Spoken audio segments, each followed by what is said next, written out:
በርካታ ቅሬታዎች ይቀርቡበት የነበረው የዓለም ገና ቡታጅራ መንገድ ግንባታ አሁን እየተካሄደ ነው የሚገኘው። ይህ አካባቢ ሰፊ የግብርና እንቅስቃሴ ያለበት እንደመሆኑ መጠን በዛ አካባቢ ያለው ነዋሪ ምርቱን ለገበያ ማቅረብ የሚችልበትም እድል ጠባብ ነበረ በመንገዱ መቆፋፈርና መበላሸት ምክንያት ከዚህ ቀደም።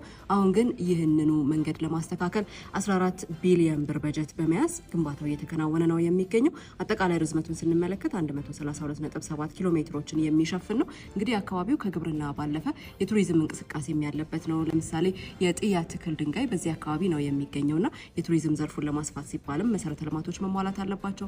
ከነዚህ መሰረተ ልማቶች ውስጥ ደግሞ አንደኛው የመንገድ መሰረተ ልማት ነውና የመስመር መጀመሩ ለብዙዎች ተስፋን ፈጥሯል። የግብይት እንቅስቃሴውንም እንዲሁ ያሳልጣል ተብሎ ይታመናል። ምክንያቱም በዛ የሚገኙ አርሶ አደሮች ምርቶቻቸውን ወደ ተለያዩ የሀገሪቱ አካባቢዎች ላይ እንዲያቀርቡ እድልን ይዞላቸው መጥቷል። የግንባታውም ሂደት እንግዲህ በቅርቡ ይጠናቀቃል ተብሎ ይጠበቃል። ከዛ ባለፈ የተለያዩ እንቅስቃሴዎችም የሚደረግበት እንደመሆኑ መጠን የሚወስደውን ጊዜም በግማሽ ያህል ይቀንሰዋል ተብሎ ይጠበቃል።